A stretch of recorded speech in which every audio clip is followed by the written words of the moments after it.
So, welcome to the Brothers Arena 25. And today in the house, we've got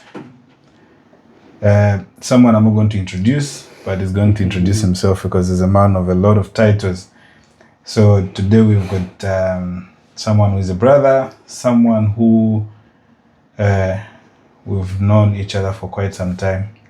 And we are honored to have him in the house. I'll give him the opportunity to introduce himself, and he'll give a proper introduction according to what he has on his hands.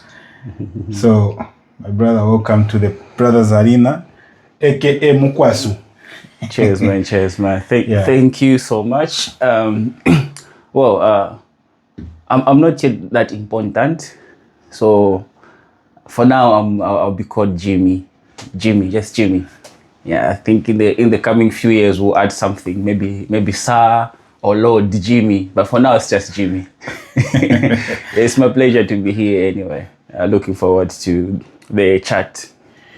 Yeah, so basically there is this page that we are trying to bring on board, and it's basically, like it says, Brothers Arena, where you share different topics. But today it's just going to be a basic introduction and just us trying to see like the way forward of the page.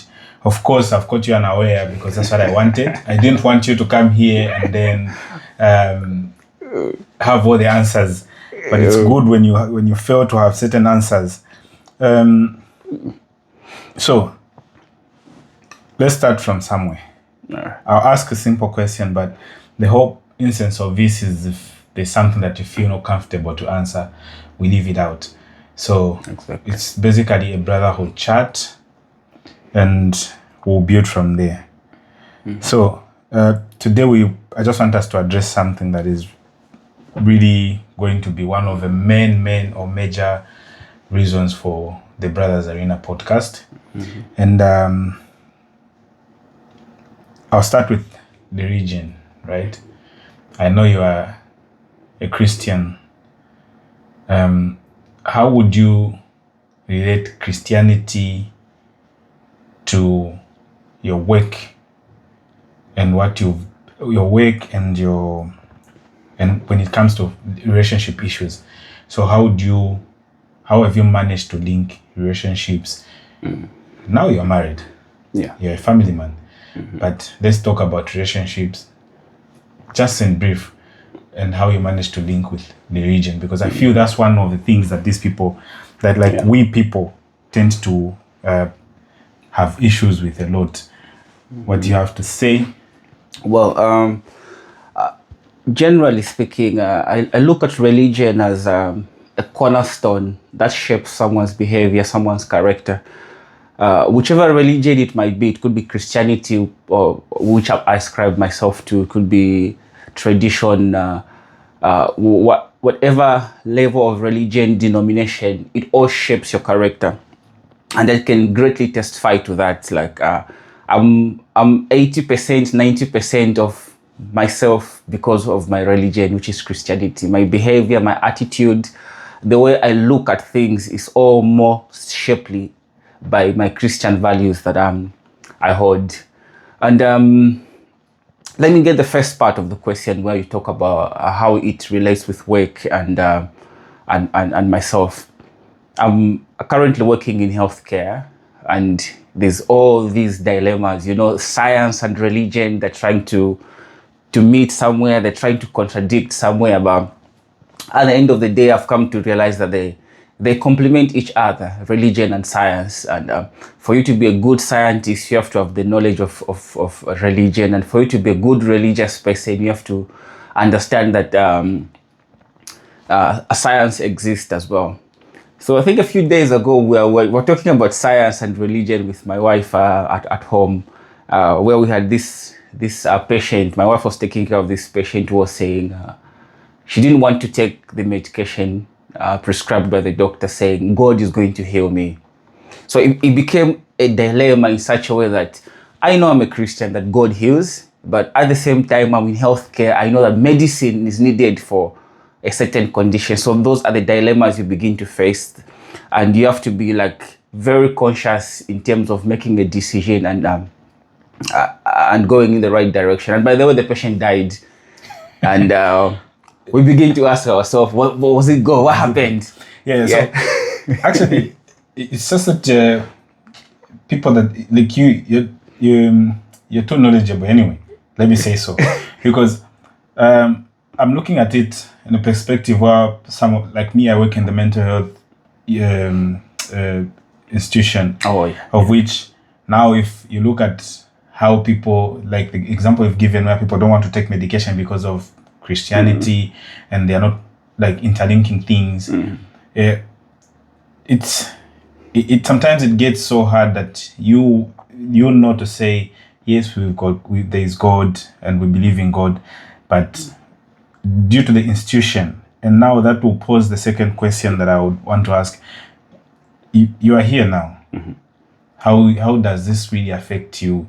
Not really affect you, but how does it really go when it comes to the religion as well? Because we've got a variety of religions, but now from home to here, from home it's a different area where you can be able to handle certain things, but now here it's a different thing because people have got like a huge aspect of having their rights known. That's true. So now we're talking about the same religion and how it's treating you here. How can I phrase it in a better way? How do you handle certain situations in regards to typical religious people that you feel you would want to help, but due to their religion, because obviously they will not be Christians. Some of them are different religions. But how do you handle it?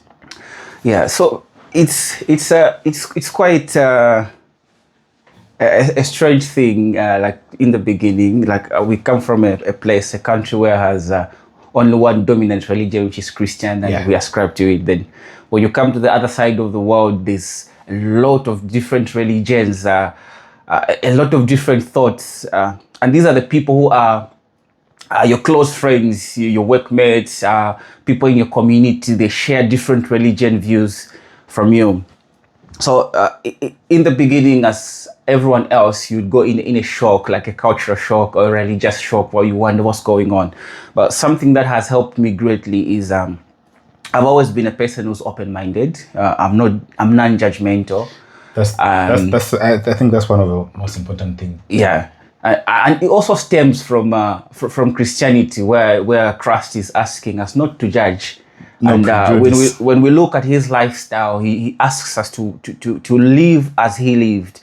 And he's a kind of man who was dining the tax collectors. He was trying to understand life, living among the people of different beliefs. So at the end of the day, we know that God created every human being and he loves everyone equally, and he accepts everyone equally. But who are we to judge? And amazingly, you'd be surprised to say that Christianity mostly, they tend to think and feel like they are the most superior religion.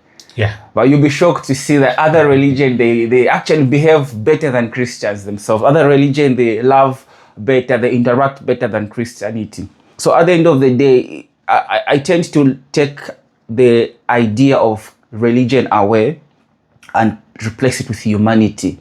To say, okay, let's live as human beings and forget about religion. That helps me a great deal.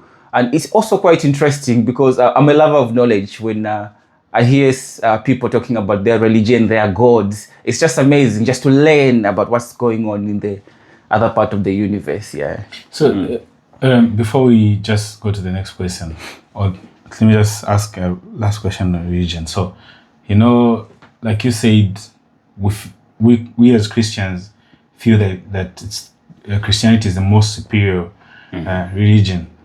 Let me just share something. In my workplace, I've seen people that are mentally unwell, like they're poorly.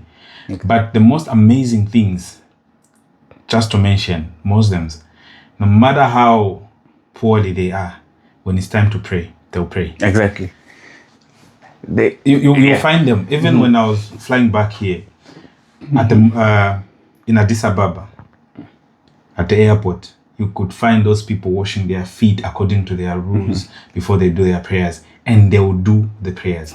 And one amazing thing is that I only got to discover that at Addis Ababa airport, they've even put a mosque in the airport where people can go and pray whilst they're waiting to to transfer to another flight. And I was like, this is how people treasure religion. So I would say, even as much as we feel Christianity is one of the biggest or maybe the superior religion, to be fair, I've seen people that are very religious, even in their poor state, they will remember to pray. And they will do it the right time. If they will have to face the right direction, put everything in order. It's something amazing to learn anyway. Let's talk about the life here. How would you say social life is here where we are? I know by now most of the people know that we by God's grace we made it to the other side of the world, which is the greener pastures, as we call it. But how would you feel social life has affected, or maybe how is social life going? I don't want to say affected because you might not be affected as I am now. It could be both ways, good, bad, or neutral.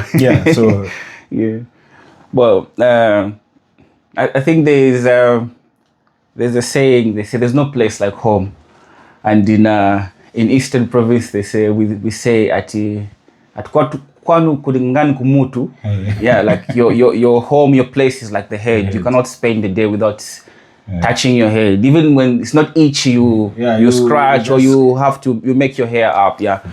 So somehow, because I'm a natural thinker, I'm an open thinker, I think it's a bit unfair to compare the two worlds. They're worlds apart. It's unfair because I'm born and bred, and I'm customed. I'm used to a certain way of doing things.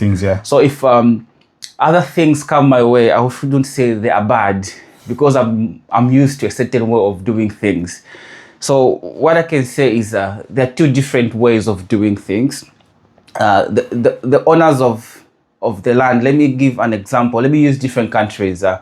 If Norwegians were to visit Zimbabwe, and they come and say Zimbabwe is too loud, there's too much noise, it's a bad country.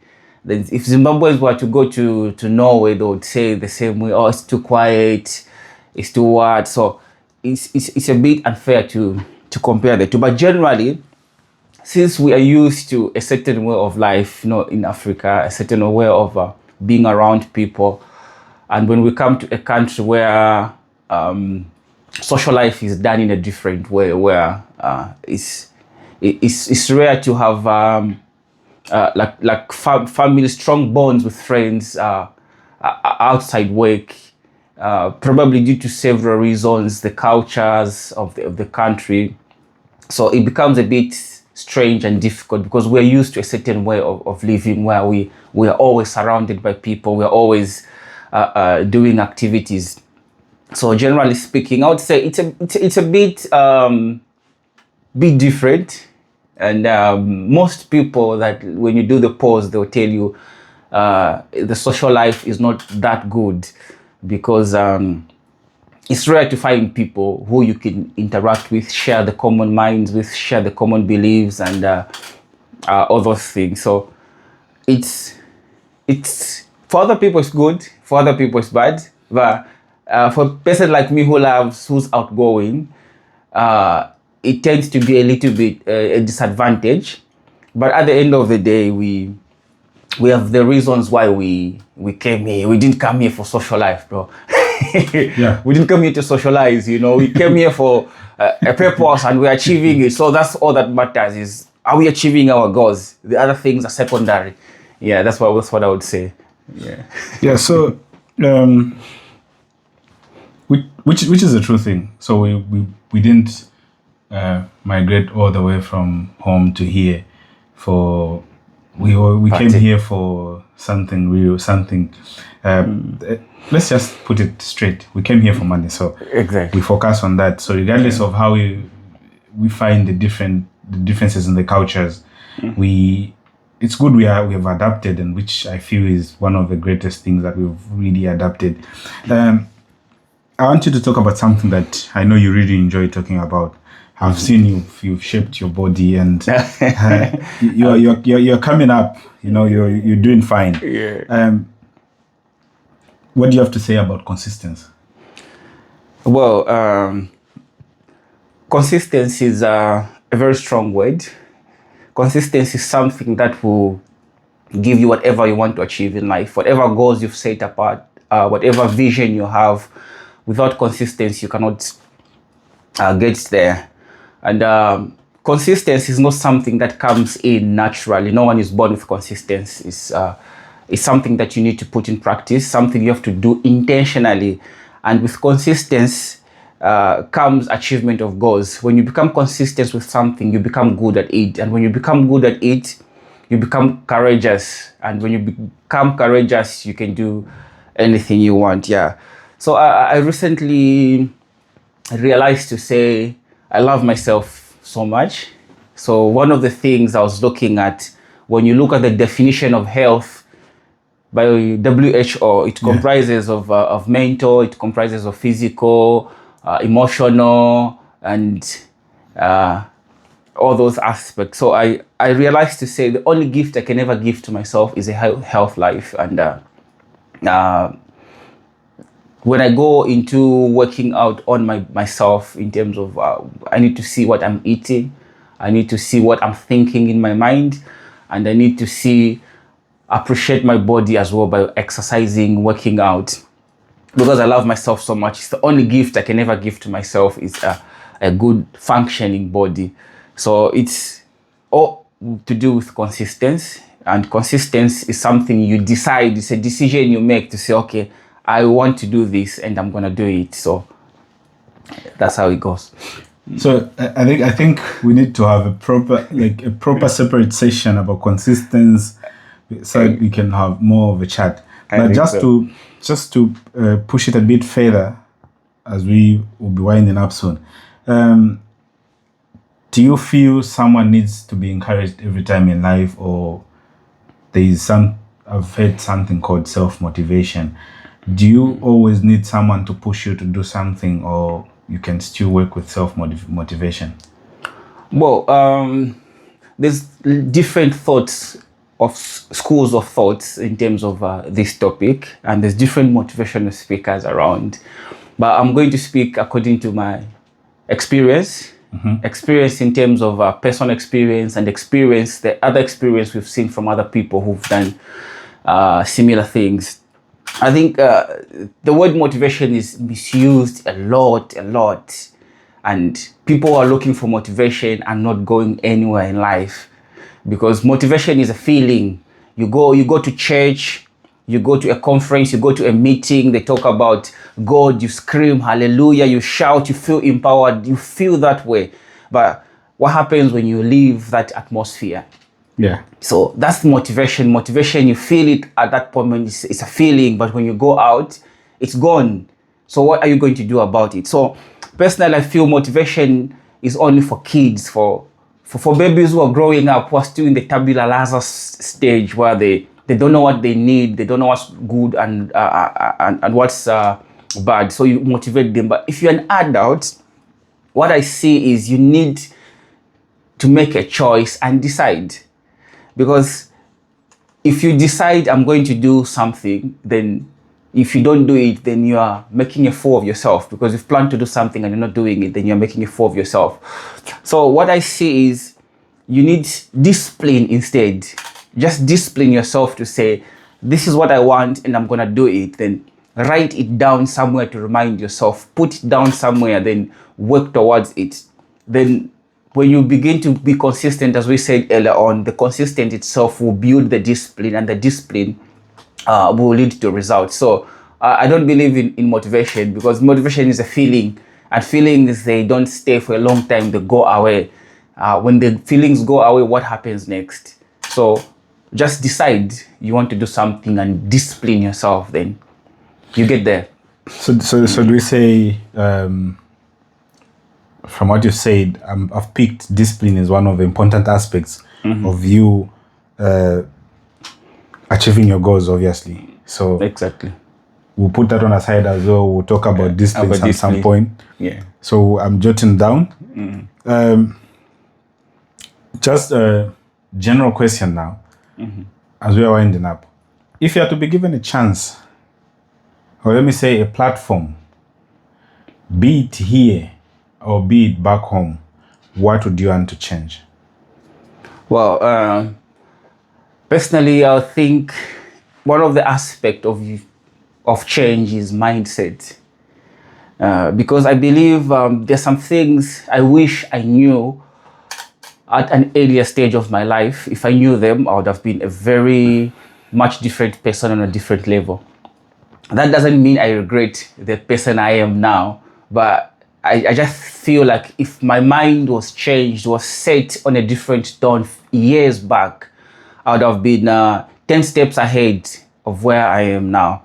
So I would love to work on people's mindsets, just speak to people and try to change their mind, because if you change your mind, you change your life, you change your world, you change everything.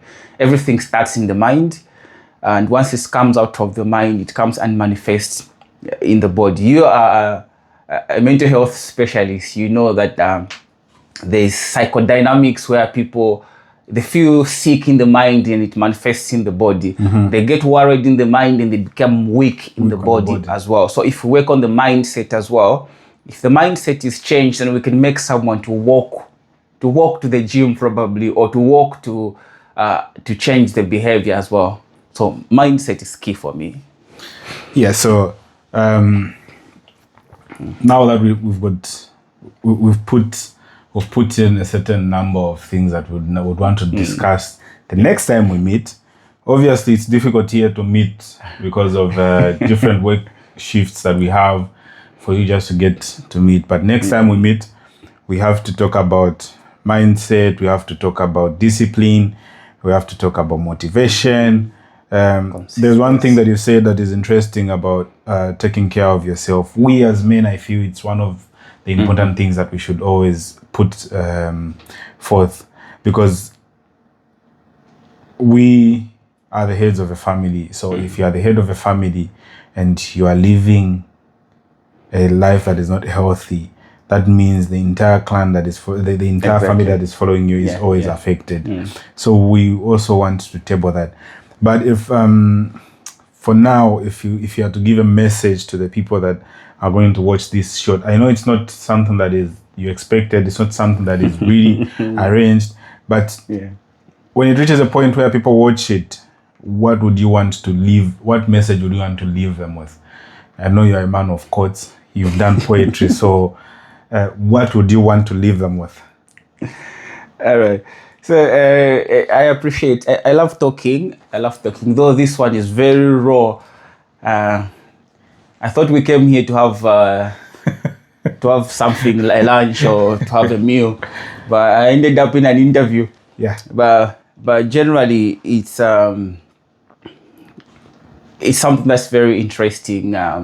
Like you've summarized at the end to say, as a man, whether you are married or whatever part of your life, point of your life is, you realize to see that you are got a lot of influence in other people's lives as well. So all you do is your life, you're not living it just for you, but for the many people around. And it's, especially if you are married like us, it sets a very good example in the house as well, because if you're a head, that head needs to have ideas. If you're a head, act like a head. Yeah, exactly. And sometimes you see when God is trying to bless you as well, you have to look at what is in your head, because if there's no capacity to manage the blessing, then God might not send the blessings as well. So in general, let's talk about issues as men. Let's encourage one another. I know we come from a society where no one sits down a man to talk to a man about the entire life and how to live. But for our colleagues as women, they've got that privilege where they sit down. There's Chilangamulilo, there's the kitchen parties. They're taught how to take care of themselves and how to take care of the home at large. But no one seats to tell the man how to plan in future, how to look for finances, how to balance things in order to succeed. So let's keep talking and see. I know we're gonna help a lot of us to encourage ourselves. Just by myself talking, ideas are flowing, and I'm getting thoughts to work on as well. So okay, I think I need to work on that as well. This direction, yeah. Exactly. So thank you for having you. Even as we all know, it was not something that was planned, but it's happened.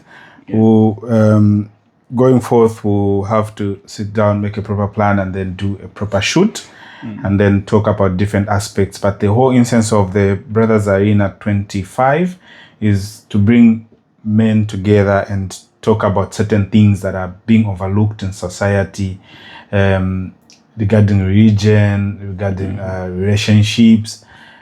Because we are married doesn't mean that we don't have to give advice to the people that are going to watch or listen.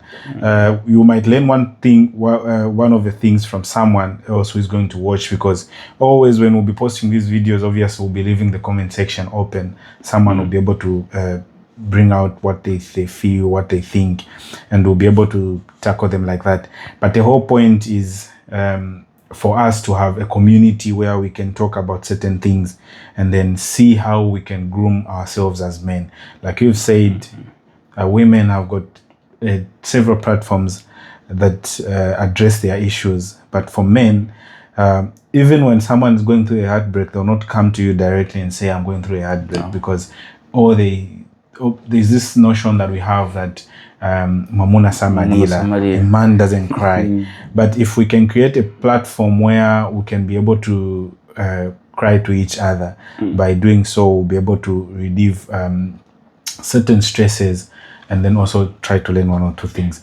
So for now, we're going to say bye, and then we'll look forward to the next video where my brother will be fully prepared. Exactly. And full script. And yeah, we'll give you. But the problem with if we give you a script before then, I don't think I'll be able to interview you, because you're good at what you do. You are a public speaker and you're a researcher. So anyway, we'll bring up something, and at least I'm looking forward that next time we make a shoot, we'll be able to have two cameras and then shoot on both sides. But it's been a pleasure, and let's see what we're gonna have for my birthday. Oh yeah. Shout out and bye.